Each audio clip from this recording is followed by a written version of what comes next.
बिस्मिल्लाहिर्रहमानिर्रहीम। क्या हाल है दोस्तों? उम्मीद करता हूँ खैर खैरियत से होंगे। दोस्तों आज जिस टॉपिक के ऊपर हम बात करेंगे वो ये है कि रोमानिया ज्वाइन शेंजन कंट्री। दोस्तों गुड न्यूज़ है, फाइनली रोमानिया।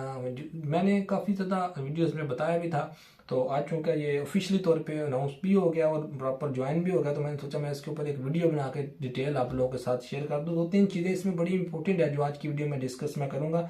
एक तो इन्होंने चेकिंग का एक नया सिस्टम निकाला है, वो भी आप लोगों के साथ शेयर करूंगा। उसके अलावा किस किस एयरपोर्ट से रोमानिया से आप ट्रैवल कर सकते हैं, किस बंदरगाह से जा सकते हैं, बल्गारिया किस एयरपोर्ट से जा सकते हैं, एक्सिट एंट्री का क्या सिस्टम होगा, चेकिंग के बारे में क्या है, कितनी देर आप शेंजन कंट्री में रह सकते हैं, काम की इजाजत होगी नहीं होगी, क्या तरीकाकार है, सारी डिटेल दोस्तों आज की वीडियो में हम डिस्कस करेंगे। और ये गुड न्यूज़ है, जो लोग काफ़ी देर से इंतजार कर रहे थे कि रोमानिया कब शेंजन में शामिल हो, तो उनके लिए ये न्यूज़ है कि भाई फाइनली रोमानिया और बल्गारिया जो एयर और बाय एयर और बाय सी समंदर के रास्ते और फजाई हदूद के थ्रू शेंजन में शामिल होने थे, जिसका मैंने जिक्र गुज़श्ता काफ़ी वीडियोस में भी किया था और जो टर्म्स एंड कंडीशंस थी वो भी बताई थी जब ये स्टार्टिंग में दिसंबर में अनाउंस हुआ था। तो फाइनली दोस्तों 31 मार्च के बाद ये प्रॉपर शामिल हो गया। उसके बाद जो इनका वीज़ा लगेगा अब किसी भी कैटेगरी का, शॉर्ट स्टे, लॉन्ग स्टे, वो कौन सा वीज़ा होगा और जो क्या शेंजन वीज़ा यानी कि होगा, जो उससे पहले दोस्तों वीज़े इशू हुए हैं, क्या वो भी शेंजन वीज़े में कैटेगरी में आएंगे या क्या सीन है, इसकी सारी डिटेल आज की वीडियो में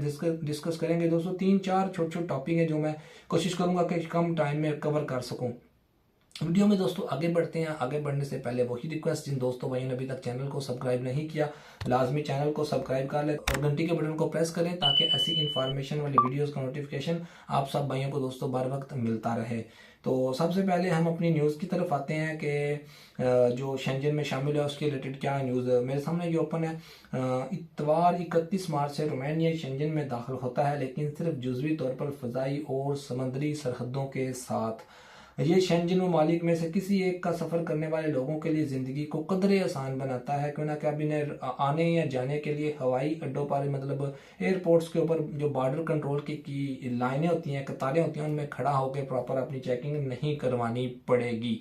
तो ये दोस्तों अब प्रॉपर अनाउंस हो गया है। और उसके अलावा दोस्तों हुक्काम ने इनको कहा है, अच्छा ये नीचे और न्यूज़ कह रहे हैं, उसके अलावा किन किन बॉर्डर से आप जा सकते हैं उन्होंने ये लिखा हुआ है कि मैं कोशिश करूंगा कि यार इसमें जो इंपॉर्टेंट चीज़ें हैं न्यूज़ में वो आप लोगों को पढ़ के सुनाऊं। न्यूज़ तो काफ़ी लंबी है, तो इसको सारी पढ़ना शुरू कर दिया तो 10-15 मिनट लग जाएंगे। तो कवानीन तमाम 17 जो इनके हवाई अड्डे हैं और 4 बंदरगाहें हैं उन सब पर लागू होते हैं, जिसमें जस्ट आपकी दोस्तों सामान की चेकिंग होगी और एक्सिट एंट्री की स्टैंप भी नहीं लगेगी। उसके अलावा दोस्तों इन्होंने एक नया टर्मिनल बनाया तिमिशोरा में, उसका भी इन्होंने 2 दिन पहले ऐलान किया। वर्तमान के वज़ीर आज़म ने प्रॉपर अपने फेसबुक के पेज के ऊपर भी इसका अनाउंसमेंट की, वो भी मैं स्क्रीन के ऊपर इसके स्क्रीनशॉट शेयर कर दूंगा। तो ये दोस्तों अब प्रॉपर जो है वो शेंजन में शामिल हो गए हैं। बुनियादी तब्दीली जो रोमानिया के लोगों में दिलचस्पी रखती है वो ये है कि इतवार 31 मार्च से शेंजन के रुकन ममालिक में मंजिलों पर जाने वाले लोगों को अब सरहदी कंट्रोल से गुजरना नहीं पड़ेगा। ये दोस्तों उन्होंने डिटेल से लिखी हुई है।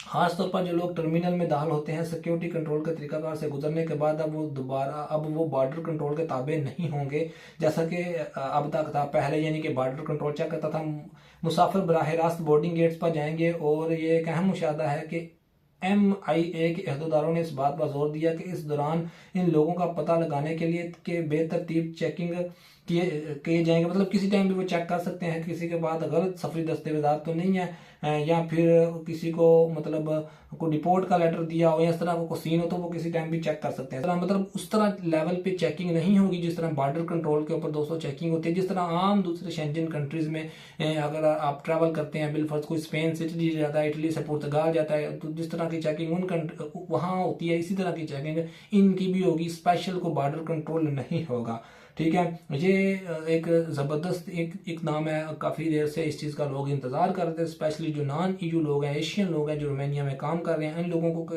जैसे ही ये अपने शेंजन एरिया में शामिल हो और विजिट करने के लिए वो दीगर कंट्रीज़ में मूव हो सके। यहाँ मैं दोस्तों आप लोगों को और चीज़ बताता चलूँ, दूसरे टॉपिक में साथ बाद में डिस्कस करूँगा कि अगर आप रोमानिया से बाई एयर किसी दूसरे शेंजन कंट्री में आने का इरादा रखते हैं तो भाई एक चीज़ अपने जहन में रखें, आपको यहाँ पे काम करने की इजाज़त नहीं है।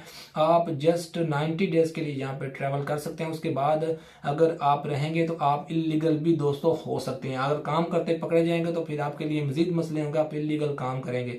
तो कोशिश यही करें कि लीगल रहें, जहां भी रहें, यहाँ आए, देखें हालात सेट आपको जैसे मैनेज लगे, लेकिन वापस जाएं उसी कंट्री में जिस कंट्री ने आपको डॉक्यूमेंट्स दिए हैं। ठीक है, तो इलीगल कभी भी मत रहें, कभी भी कहीं भी काम मत करें, उसकी बहुत ज़्यादा प्रॉब्लम्स मसाइल होते हैं, वो आप लोग मुझसे बेहतर जानते हैं। ठीक है, अब आते हैं दूसरा जी, जो वीज़े की कैटेगरी है। ठीक है, एयरपोर्ट्स का मैंने बता दिया कि किस किस एयरपोर्ट से आप ट्रैवल कर सकते हैं। 17 एयरपोर्ट से 17 से आप जा सकते हैं। और बल्गारिया का भी दोस्तों इस तरह जितने भी बल्गारिया के एयरपोर्ट हैं उन सब से आप टिकट लेके तो जा सकते हैं। उस लेवल की आप चेकिंग नहीं, यहाँ एग्जिट एंट्री की स्टैंप भी दोस्तों आपकी नहीं लगेगी। ठीक है, आपके वो जिस तरह दूसरे शेंजन कंट्रीज में इसी तरह ही रोमानिया से भी अगर आप आएंगे या रोमानिया जाएंगे तो ऐसा ही आपके साथ सारा वो सिस्टम इनका होगा। ठीक है, अब चेकिंग का एक और चीज़ उन्होंने बताया था, उससे पहले दोस्तों मैं आप लोगों को ये बताता चलूँ कि जो वीज़ा इशू करेगा रोमानिया और बल्गारिया, ये शेंजन वीज़ा होगा। 31 मार्च के बाद दोस्तों ये शेंजन वीज़ा इशू करेंगे। इसकी थोड़ी सी डिटेल आप लोगों के साथ पढ़ के दोस्तों शेयर करते हैं। एक और तब्दीली जो हुक्काम और गैर मुल्की शहरियों को मुतासर करती है, यानी कि उनके लिए वो ये है कि 31 मार्च 2024 से रोमानिया के हंगाम शेंजन वीज़ा जारी करेंगे। और उसके अलावा दोस्तों उन्होंने ये भी कहा है कि उसकी जो मुद्दत होगी वो 180 दिन या 90 दिन। ठीक है, रोमानिया के हकाम की जानिब से 31 मार्च 2024 से पहले जारी किए गए मुख्तसर क़याम के वीज़े की मियाद खत्म होने की तारीख तक कारआमद रहेंगे, लेकिन सिर्फ रोमानिया के लिए। मतलब 31 मार्च 2024 से पहले अगर रोमानिया या बल्गारिया ने कोई वीज़ा इशू किया है तो उसकी जो दोस्तों मियाद है उस तक वो वैलिड ही रहेंगे, वो एक्सपायर नहीं होंगे। मतलब लेकिन वो सिर्फ रोमानिया के लिए होंगे। उस वीज़ों के ऊपर आप शेंजन कंट्री में ट्रैवल नहीं कर सकते। लेकिन 31 मार्च के बाद अगर किसी का कोई वीज़ा लगता है तो उस वीज़े के ऊपर आप शेंजन कंट्री में ट्रैवल कर सकते हैं।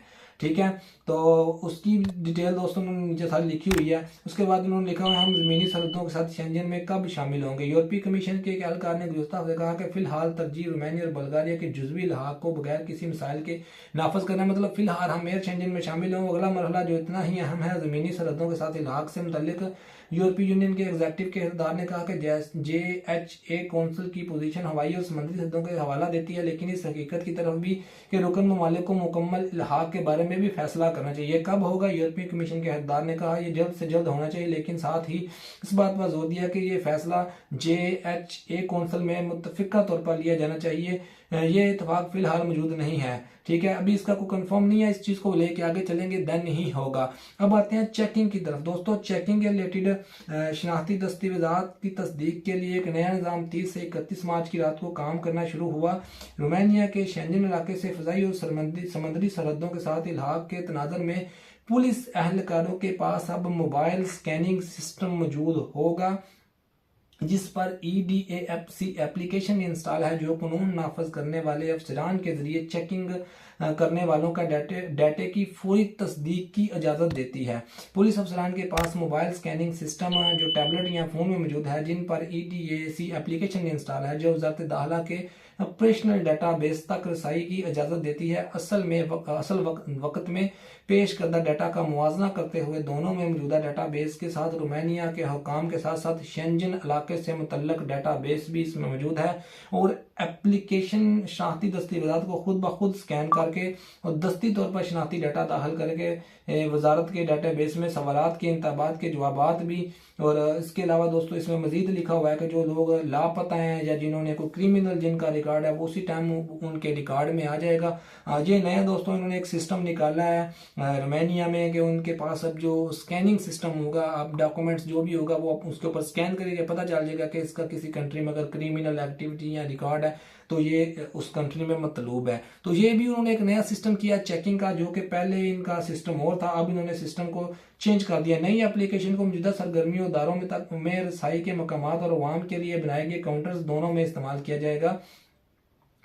इन आलात पर ज़ाहिर होने वाली ज़ाती डाटा अवामी अदारों के ज़रिए इस्तेमाल की जाने वाली एप्लीकेशन की तरफ से पेश करदा तमाम तहफ़्फ़ुज़ात से मुस्तफ़ीद होता है। इस टूल के ज़रिए पुलिस अफसरान इन फील्ड में ज़्यादा तेज़ी से चेकिंग कर सकेंगे। जो अब तक डिस्पेंचेस या रिसेप्शन ब्रॉडकास्ट स्टेशन के जरिए की जाते थे। इस सूरत में लापता अफराद को कमीशन में शामिल किया गया। मुख्तलिफ जराइम, चोरी शुदा गाड़ियाँ जिन्हें जब्त किया गया और दीगर हालात में ऐसे मामला में जो कानूनी इकदाम दरकार हैं इनको जल्द निपटाया जा सके। लिहाजा इस साल 30 से 31 मार्च की रात तक पुलिस की सरगर्मियों के दौरान नयापन यह था कि लोगों की तस्दीक के लिए तिमिसोरा पुलिस अफसरान ने EDAC एप्लीकेशन का इस्तेमाल किया, जो मौजूदा जो मोबाइल टर्मिनल्स जैसे टैबलेट टेलीफोन पर नस्ब किया गया था। पुलिस रोमानिया की ये इतला है। दोस्तों ये उन्होंने चेकिंग का एक नया सिस्टम बना दिया है। मैंने शेंजन वीज़े के बारे में बता दिया है, आपको ट्रैवलिंग के बारे में बता दिया। गुड न्यूज़ है, एक अच्छा दिन है जो लोग रोमानिया में मुकीम है, स्पेशली उन लोगों के लिए और वो ट्रैवल करना चाहते हैं। जस्ट टिकट लें और आप इजीली विजिट कर सकते हैं किसी भी शेंजन कंट्री में। तो यही दोस्तों आज की अपडेट थी। मजीद इस तरह की कोई अपडेट आई तो आप लोगों के साथ ज़रूर वीडियो बना के शेयर करेंगे। मिलते हैं नेक्स्ट किसी इंपॉर्टेंट वीडियो में, तब तक के लिए अल्लाह हाफिज़, अपना ख्याल रखिएगा।